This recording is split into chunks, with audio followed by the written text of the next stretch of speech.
नमस्कार मित्रों, मैं अनिल कुमार सेठ, astrology, vastu and numerology expert. आज हम मकर लगन राशि का वीडियो लेके आए हैं। देखिए, गुरु आपको मालूम है कि मेष राशि में प्रवेश हुआ है और अब उदय भी हो चुका है और राहु भी वहाँ बैठा हुआ है। इसको गुरु चंडाल योग भी ज्योतिष के नज़रिए से कहते हैं। ज्योतिष के नज़रिए में चंडाल योग को अशुभ माना जाता है, लेकिन ज्योतिष में कुछ ऐसी चीज़ें भी निकल के आती हैं कि क्या आपको यहाँ पर किन चीज़ों पे ध्यान देना है जिससे चंडाल योग का आपके ऊपर इतना असर ना करे। ऐसी कौन सी आदतें बदलनी हैं, ये ग्रह बताते हैं। क्योंकि चंडाल योग तो आपको हर दूसरे तीसरे बंदे की कुंडली में मिल सकता है। तो इसका मतलब ये नहीं है कि चंडाल योग से वो बहुत प्रभावित होते हैं या उनको बुरा प्रभाव मिलता है। ये स्वभाव पर भी निर्भर करता है कि आप जो कार्य करते हैं वो आप कैसी इंटेंशन से करते हैं, वो कर्म करते हैं वो किस इंटेंशन से करते हैं। तो इन प्लैनेट का असर भी उसी इंटेंशन से आपके ऊपर असर देखने को मिलता है। देखिए, बृहस्पति एक तो समझिए कि मित्र राशि में आया है। मंगल के घर में बृहस्पति का आना, अग्नि तत्व प्लैनेट का अग्नि तत्व राशि में आना तो आपके लिए तो बहुत ही अच्छा है। अब मकर राशि वालों का अगर लगन का देखें तो बृहस्पति है 12वें घर का लॉर्ड, जो कि आपके एक्सपेंसेस का है, इन्वेस्टमेंट का है। 12वां घर जो होता है आपकी फॉरेन ट्रैवलिंग का है, आपकी स्पिरिचुअलिटी का है। जो आप दान पुण्य कर्म करते हैं उसका 12वें घर से साथ लिंक करता है, क्योंकि ये नवम भाव से चौथा भाव बनता है। यानी कि धर्म के कार्य से आपको जो खुशी मिलेगी वो कनेक्ट करता है 12 भाव से। 12वां भाव इसलिए मोक्ष का भी कहा जाता है। इसलिए ये खराब नहीं है आपके लिए, क्योंकि ये एक शुभ प्लैनेट का घर है। ये 12वां घर, जितना आप गॉड के साथ कनेक्ट रहेंगे उतना ही आपको अच्छा फल देगा। इसी तरह से बृहस्पति की दूसरा भाव जो है वो तीसरा भाव है। तीसरा भाव जो होता है पराक्रम का होता है। आप जो सोशल मीडिया में अपने आप को शो करते हो, जो आप क्रिएटिविटी दिखाते हो, जो अपने आप को प्रस्तुत करते हो, वो आपका पराक्रम के द्वारा ये भाव उत्पन्न होता है।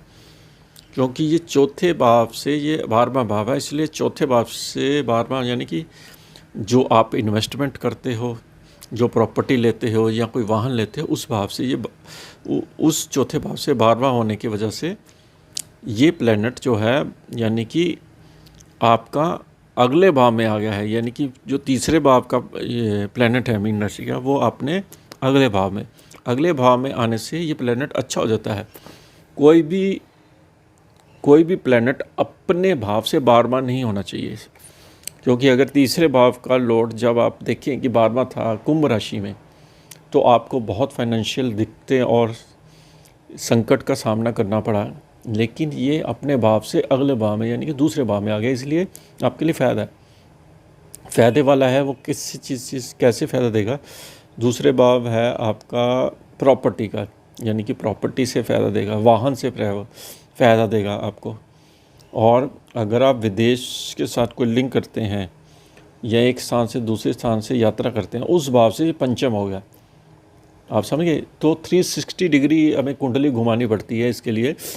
उस भाव से जब पंचम ये हो जाता है, तो 12वें घर से जब पंचम कोई होता है तो ना ये त्रिकोण का, पहले उस लगन से त्रिकोण का ये संबंध बना लेता है। तो आपको विदेश से फ़ायदा करेगा, आप दूसरे शहरों में जाकर अपने काम से बेनिफिट्स उठाएंगे। अब देखिए, वो इस समय राहु के साथ चंडाल योग में ज़रूर आ रहा है, क्योंकि 3 डिग्री का गुरु इस समय हो चुका है उदय, और राहु 9 डिग्री का है। आप समझ सकते हैं कि ज्योतिष में डिग्री का बहुत ज़्यादा प्रभाव होता है। 3 और 9 डिग्री का अगर आप इसमें डिफरेंस निकालेंगे तो 6 डिग्री आता है। इसका मतलब 10 डिग्री से जो भी कम ग्रह आपस में बैठते हैं, युति बनाते हैं, तो उन दोनों ग्रहों का प्रभाव आपके ऊपर पड़ता है, चाहे वो अच्छा पड़े या बुरा पड़े। क्योंकि जो राहु, क्योंकि शैडो प्लैनेट है और गुरु के साथ होने से, तो राहु भी गुरु की चीज़ों को अडॉप्ट कर लेता है। क्योंकि वो एक उसका अस्तित्व नहीं है प्लैनेट का, और वो जिस प्लैनेट के साथ बैठेगा उसके कार तत्वों को भी डिस्टर्ब भी कर देता, उस जैसा भी बन सकता है। अब आपको समझना पड़ेगा ज्योतिष में वो कैसे बनेगा राहु उस जैसा, क्योंकि लोग ये समझते हैं कि गुरु चंडाल योग हो गया तो नुकसान नहीं करेगा, ऐसा नहीं है। अब ये राहु तब बनेगा जब बृहस्पति की चीज़ों को आप फॉलो करोगे, क्योंकि काल पुरुष की कुंडली में बृहस्पति नवम भाव का भी लॉर्ड है, दूसरे भाव का भी लॉर्ड है, 11वें घर का भी लॉर्ड है। तो बृहस्पति के पास कितने डिपार्टमेंट हैं, पंचम का भी माना जाता है। आप समझ सकते हैं कि काल पुरुष कुंडली में धर्म त्रिकोण का जो लॉर्ड है वो 9th हाउस को दिया हुआ है, तो कितना बड़ा डिपार्टमेंट बृहस्पति के देव को दिया हुआ है। अब ये धर्म का प्लैनेट जब चौथे भाव में आ जाता है तो चौथा भाव है आपके घर के अंदर, धार्मिक एक्टिविटीज़ जितनी बढ़ाओगे तो राहु उस जैसा ही बन जाएगा। और अगर आप घर के अंदर कोई ऐसी चीज़ों का सेवन करोगे जो राहु को लाइक करती हैं, जैसे मदिरा है, मांस है, उसको अगर आप अडॉप्ट करोगे तो गुरु राहु की तरह बन जाएगा, क्योंकि वो कार तत्व जिस कार तत्व को बढ़ाओगे वो वैसा ही ग्रह बन जाता है। जब ये युति होती है, अलग होते तो उसकी डेफिनेशन अलग होती, आप समझ सकते हैं। अब देखिए चौथा भाव है आपके जो पीस ऑफ माइंड आपको मिलता है, पब्लिक से अप्रिसिएशन मिलती है। अब ये गुरु ये कह रहा है कि आप धर्म के कार्य करोगे तो पब्लिक से अप्रिसिएशन भी आपको मिलेगी, यात्रा से नाम मिलेगा। अब चौथे भाव में इस समय जो प्रेजेंट में सूर्य भी चल रहा है, बुध भी चल रहा है, तो सूर्य का 30 दिन का ट्रांजिट होता है। सूर्य आपको पता ही है इस महीने की 15 तारीख के बाद ये मेष राशि उचका छोड़ देता है। जो राहु और सूर्य का एक ग्रहण दोष बना था वो असर ख़त्म हो जाएगा।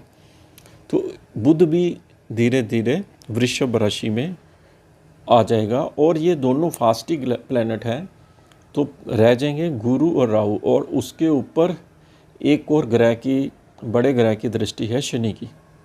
जब शनि तीसरी दृष्टि अपने किसी भाव को बैठता है या उस प्लैनेट को देखता है, हालांकि शनि की जब दृष्टि पड़ेगी मेष राशि में तो ये नीच की हो जाती है, मतलब नीचता की तरह देखता है उस भाव को। अब ये नीचता जो भंग कर दी वो गुरु ने कर दी यहाँ पर आके, क्योंकि गुरु ने वो डिपार्टमेंट आकर संभाल लिया। जैसे आपका कोई ऑफिस में सीनियर बंदा है, वो नीच दृष्टि से स्टाफ को देखता है, उसको डांटता है, और जरा सी गलती होने पे उसके ऊपर कहेगा कि आपकी सैलरी डिडक्ट हो जाएगी।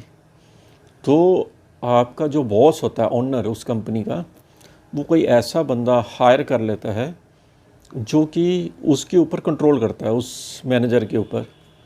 तो उस मैनेजर से भी रिपोर्टिंग लेता है, उसकी चीज़ों को सुधारने की कोशिश करता है। तो इसी तरह से शनि जब चौथे भाव में दृष्टि नीचता पे डाल रहा था तो गुरु ने वो डिपार्टमेंट आके संभाल लिया। यानी कि एक देवताओं का जो ब्रह्मांड में जिसको पूजनीय होते हैं गुरु, वो जब आते हैं तो वो शनि की दृष्टि को पॉजिटिव कर देते हैं, उसको कुछ करने नहीं देते, क्योंकि उस प्लेस पे आपके मालिक ने वो बंदा बैठा दिया जो कि ऑफिस के जो निचले जो सबॉर्डिनेट्स जो उसके नीचे मैनेजर के काम कर रहे थे उसके ऊपर जीएम बैठा दिया। तो जीएम उसको देख रहा है कि जो लोग गलतियां कर रहे हैं उनकी गलतियों को सुधारा जाए, ना कि ऊपर उनको पैनलाइज किया जाए। तो ऑफिस का एनवायरनमेंट कैसे सुधरेगा, वो इसी तरह से सुधरेगा। तो चौथे भाव में जब गुरु बैठा हुआ है तो चौथे भाव से रिलेटेड चीज़ों को सुधारने की कोशिश करेगा। अब ये तो है नहीं कि गुरु अभी आया और अभी आपको अच्छे रिज़ल्ट मिलने लग पड़े। इसका डिग्री वाइज बढ़ेगा, काम करेगा, आगे चलेगा। 13 महीने का ये जो जीएम आया है, ये इसको डिपार्टमेंट मिला है कि कंपनी की जो स्थितियां बिगड़ी हुई थी उसको संभालने का कुछ तो टाइम लगेगा। ये तो है नहीं कि आज आपने एक ऑफिसर हायर किया और आते ही वो कंपनी को बहुत अच्छी स्थिति पे ले जाएगा। आप लॉजिकली मैं आपको बता रहा हूँ प्लैनेट के साथ कैसे काम करते हैं। तो गुरु की दृष्टि आपकी 8वें भाव पर जाएगी, यानी कि स्थितियों को सुधारेगा, आपके कुंडली में सुधारेगा, आपके 8वां भाव जो होता है वो आपकी रिसर्च का है, पिता का है। जो पिता के साथ संबंध बिगड़ गए थे वो उसको संभाल लेगा, आपकी सरकारी चीज़ों में फ़ायदा देगा। सरकारी नौकरी में है तो आपको या प्रमोशन के योग बनाएगा। गुरु की दृष्टि जब 10वें भाव पर जाएगी तो 10वां भाव आपका केतु बैठा, केतु के साथ कनेक्शन अच्छा माना जाता है।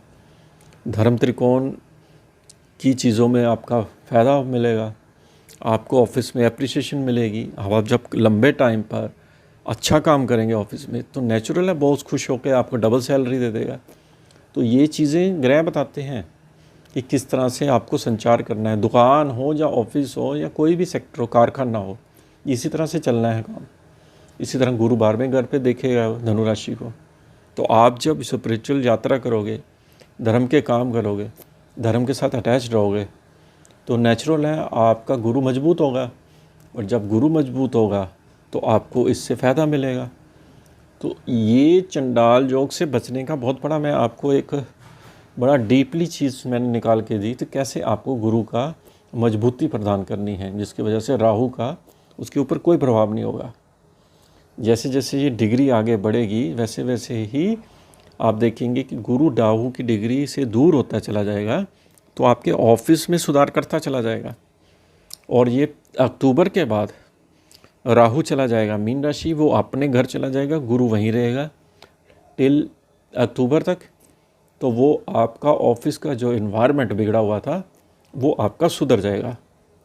तो इस तरह से गुरु का मकर राशि पे ये काम होने वाला है, जो कि हमारी मोस्ट फेवरिंग राशि मानी जाती है। तो आपको वीडियो कैसी लगी ज़रूर बताइए। इसके साथ ही हम आपसे आगे लेते हैं। नमस्कार।